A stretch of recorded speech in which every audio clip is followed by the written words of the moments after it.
Bonjour, donc aujourd'hui on commence un tout nouveau chapitre qui s'intitule Probabilité.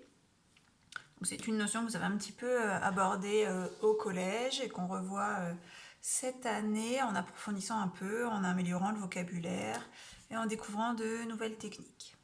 Alors aujourd'hui on commence avec le premier paragraphe dans lequel on va parler d'expérience aléatoire et dans lequel on va également aussi introduire la notion de probabilité. Alors, on commence par un point vocabulaire. Dès qu'on parle de probabilité, la situation de départ, c'est ce qu'on appelle une expérience aléatoire. Donc, une expérience aléatoire, la définition nous dit que c'est une expérience dont on connaît les résultats possibles. À l'avance, on connaît les résultats possibles, mais quand on réalise l'expérience, on ne sait pas, parmi les résultats possibles, lequel va se produire. Alors, l'exemple classique, on en donnera d'autres, mais l'exemple classique, c'est celui du lancer d'un dé. Vous savez très bien en lançant un dé quels sont les résultats que vous pouvez avoir, mais vous ne savez pas parmi ces résultats lequel va se produire à chaque lancer. Donc voilà le principe de ce que c'est qu'une expérience aléatoire. Alors, donc dans une expérience aléatoire, on connaît les résultats possibles. On a, selon l'expérience, plusieurs résultats possibles. Chaque résultat possible de cette expérience, c'est ce qu'on appelle une issue. Enfin, l'ensemble des issues, donc on a un nombre d'issues différents selon les expériences, c'est ce qu'on appelle l'univers qu'on note avec la lettre grecque oméga. Donc ici à retenir la notion d'expérience aléatoire, le mot issue et le mot univers qui sont les trois mots de vocabulaire que vous devez maîtriser. Alors, quelques exemples d'expériences aléatoires. Donc la première, c'est celle que je vous ai déjà donnée. Le lancer d'un dé cubique. Alors un dé cubique, c'est un dé classique, cubique à 6 faces, numéroté de 1 à 6.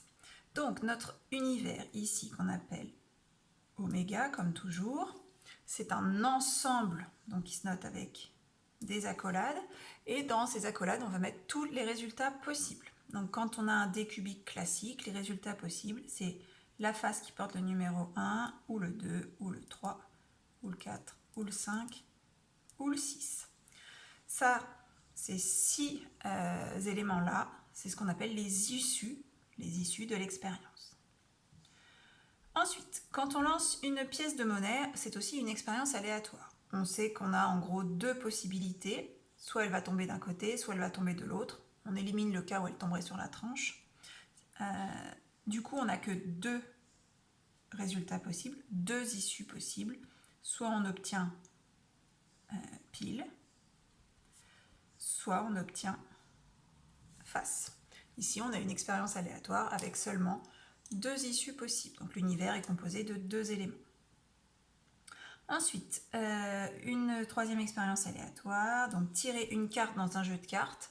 Donc on va ici dire que c'est un jeu de 32 cartes par exemple. Donc on va avoir 32 issues, chaque issue étant une des cartes de notre jeu. Donc on ne va évidemment pas toutes les écrire. Donc on pourrait commencer par l'as de cœur, le roi de cœur, la dame de cœur, le valet de cœur, etc.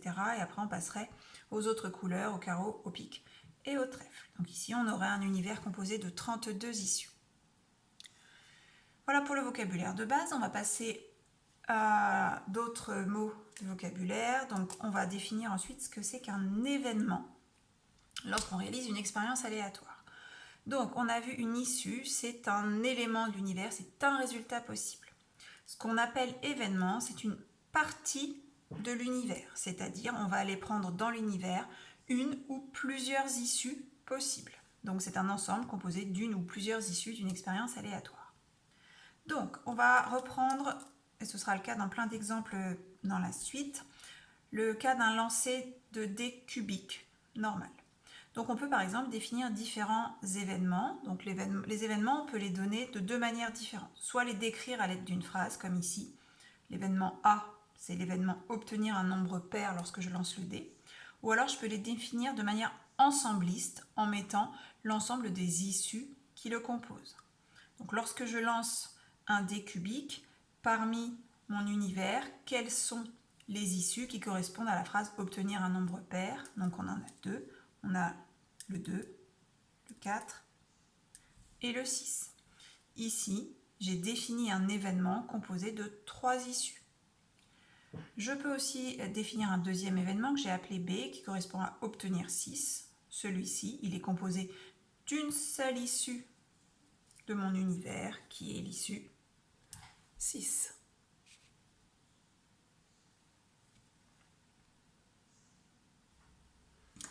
Voilà donc dans cet exemple deux événements différents définis. L'événement A composé de 3 issues, l'événement B composé d'une seule issue de l'univers. Alors viennent ensuite d'autres définitions. Donc la première définition qui est la définition d'événement contraire. Alors c'est assez intuitif comme notion. Un événement contraire se définit à partir d'un événement A. Donc l'événement contraire de A, déjà on va le noter A bar avec un trait au-dessus. Et donc c'est un événement qui est composé de toutes les issues de l'univers qui ne sont pas dans A. On va voir dans les exemples après de quoi il s'agit plus concrètement. Ensuite, on va avoir la notion d'événement élémentaire. C'est un événement qui est composé d'une seule issue. Donc on l'a déjà rencontré ce type d'événement. Par exemple, l'événement B ici, qui était composé d'une seule issue de l'univers, est un événement qu'on appelle événement élémentaire. Par contre, ici, l'événement A, qui n'est pas composé d'une seule issue, ce n'est pas un événement élémentaire. Ensuite, un événement qui est composé de toutes les issues de l'univers, c'est ce qu'on appelle un événement certain. Ça veut dire qu'il est certain de se produire. Et au contraire, un événement qui ne contient aucune des issues de l'univers, c'est ce qu'on appelle un événement impossible, c'est l'ensemble vide. On note avec le 0 barré. Alors, on va appliquer ces définitions à quelques exemples. Donc, dans le cas du lancer d'un dé cubique, on avait défini l'événement A qui était obtenir un nombre pair juste au-dessus. Donc, notre événement A bar doit contenir toutes les issues de l'univers oméga qui étaient 1, 2, 3, 4, 5, 6 qui ne sont pas dans A. Donc, dans A, est-ce que j'ai 1? Non, donc 1 est dans A bar. Par contre, j'ai 2, donc je ne peux pas mettre 2. Je n'ai pas 3, je ne peux pas mettre 4 puisqu'il est dans A. Je n'ai pas 5 dans A, donc il est dans A bar. Et on ne met pas 6. Donc ici, j'ai les 3 issues de l'univers qui correspondent à cette expérience qui ne sont pas dans A. 1, 3, 5. C'est donc l'événement contraire de A.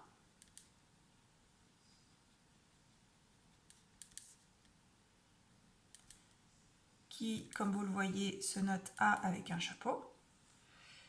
Ça, c'est sa description à l'aide d'un ensemble. Si je veux le décrire à l'aide d'une phrase, on va avoir le contraire de A, c'est-à-dire ne pas obtenir un nombre pair.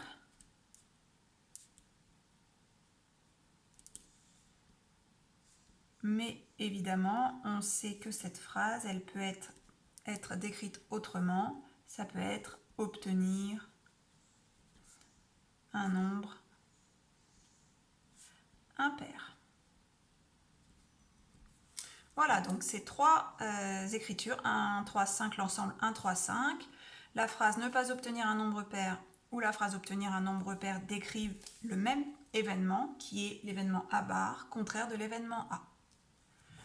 Alors, on continue avec l'événement B, obtenir 6, donc on l'a déjà rencontré. Comme il n'est composé que d'une seule issue, c'est un événement qu'on appelle élémentaire. Ensuite, l'événement C, obtenir un nombre inférieur à 10. Donc si je regarde parmi les issues de l'univers oméga qui correspond à lancer un dé, toutes les issues de cet univers vont être dans l'événement C puisque tous les nombres sont inférieurs à 10. Donc c'est ce qu'on appelle un événement certain. On est sûr quand on lance un dé numéroté classique de 1 à 6 qu'on va obtenir un nombre inférieur à 10. En revanche, l'événement D qui est défini par obtenir un nombre négatif, c'est un événement qui est impossible puisque aucune des issues de l'univers oméga ne contient de nombre négatif, n'est un nombre négatif. Bien, donc dans le paragraphe suivant, petit 2, on va commencer à parler de probabilité d'un événement, probabilité d'une issue. Alors, ce qui est encadré en violet, c'est ce qu'on aurait fait si on avait été ensemble en classe. C'est-à-dire que je vous aurais demandé à chacun de lancer ou de simuler le lancer d'un dé classique à 6 faces et de le simuler 100 fois. Donc de faire 100 lancers de dés. Chaque élève aurait rempli un tableau en indiquant combien de fois il avait obtenu le 1, le 2, le 3, le 4, le 5 et le 6. Donc ici, j'ai simulé ce lancer de dés 100 fois. Donc j'ai obtenu 20 fois la phase 1, 14 fois la phase 2, 10 fois la phase 3, etc. pour un total de 100 lancers. Ensuite, une fois que chacun aurait fait ses 100 lancers de dés, on aurait mis en commun et donc on aurait regroupé le nombre de 1 obtenu par tous les élèves de la classe, pareil pour le nombre de 2, etc. Alors ici, ça a été fait pour une classe composée de 27 élèves puisque j'ai 2700 lancers au total. Sur la ligne du dessous, on a calculé les fréquences d'apparition de la phase 1, de la phase 2 sur l'ensemble des 2700 lancers que vous auriez réalisés. Donc on constate que la phase 1 est apparue dans 16,1% des lancers, que la phase 2 est apparue dans 16,9% des lancers, etc. Juste un rappel, cette valeur-là, on la trouve en faisant 434, l'effectif, divisé par l'effectif total, 2700, fois 100 pour l'avoir en pourcentage. Donc ce que l'on constate, c'est que nos fréquences sont proches les unes des autres. Ça paraît assez cohérent puisque en théorie, on a autant de chances d'obtenir un 1, un 2, un 3, un 4, un 5 ou un 6 quand on lance un dé qui est non truqué. Alors ici, on a réalisé un certain nombre de lancers, 2700. Si on en réalisait encore plus, de l'ordre de 100 000, 1 million, etc., on se rendrait compte que les fréquences, elles se rapprochent les unes des autres de manière beaucoup plus évidente. En fait, ces fréquences d'apparition, quand on augmente le nombre de répétitions, elles se rapprochent d'une valeur théorique, d'une fréquence théorique, qu'on appelle probabilité de l'événement. Donc là, ce serait probabilité de l'événement obtenir la phase 1.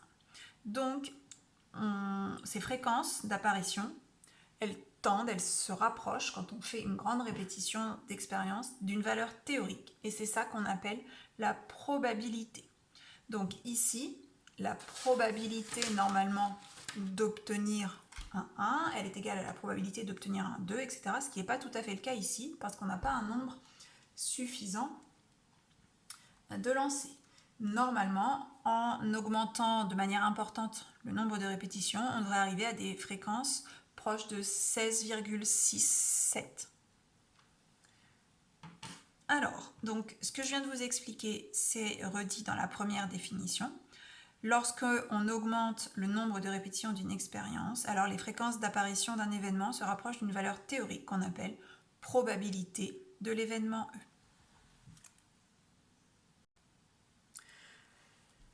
Donc, notre objectif dans la suite du chapitre et dans les prochains exercices, ce sera de définir une loi de probabilité. Donc, à chaque expérience aléatoire, on aura une loi de probabilité, c'est-à-dire il faudra pour chaque issue associer à cette issue la probabilité, c'est-à-dire la fréquence théorique de cette issue, dans le cas où on répéterait un grand nombre de fois l'expérience. Alors, deux petites remarques. Quand on a une expérience avec un certain nombre d'issues, lorsque j'additionne les probabilités de chaque issue, j'obtiens un nombre égal à 1. Alors tout à l'heure, dans le cas du lancer de dés avec les fréquences, je les ai exprimées en pourcentage. On peut les exprimer en pourcentage, dans ce cas-là, ça ferait 100%, la somme de toutes, ce qui fait bien 1. 100%, c'est 100 centièmes, c'est-à-dire 1.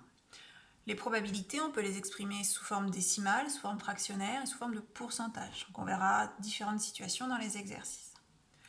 Pour chaque événement, sa probabilité est toujours comprise entre 0 et 1. Donc ça veut dire pas de nombre négatif et pas de nombre plus grand que 1. Et pas de pourcentage au-delà de 100%, évidemment. On continue avec le paragraphe suivant.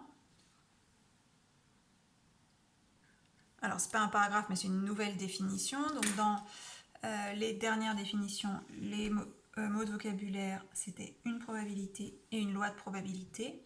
Et là, on va parler de situation d'équiprobabilité. Donc, on est dans le cas du lancer de dés dans une situation d'équiprobabilité, puisque chaque issue a la même probabilité que les autres de se réaliser. Donc c'est lorsque chaque issue a autant de chances que les autres de se produire, on parle de situation d'équiprobabilité. Et dans ce cas-là, il est facile de trouver la probabilité de chaque issue. C'est égal à 1 divisé par n, avec n qui est le nombre d'issues.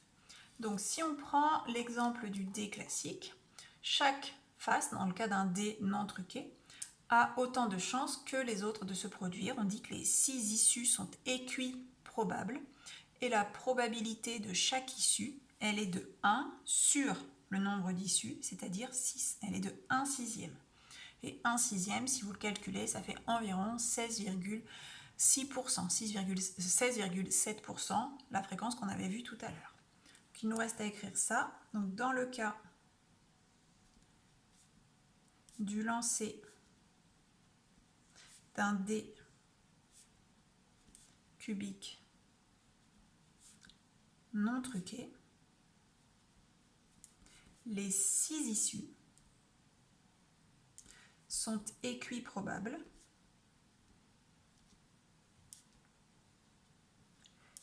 et ont pour probabilité, donc chacune, 1 sixième. Le 6, c'est parce qu'on a 6 issues, soit environ 16,7% que l'on peut écrire si on veut. Voilà, donc à partir de toutes ces informations, dans le prochain paragraphe, quand on fera une prochaine fois, nous allons voir comment on fait pour calculer des probabilités dans d'autres cas que l'équiprobabilité.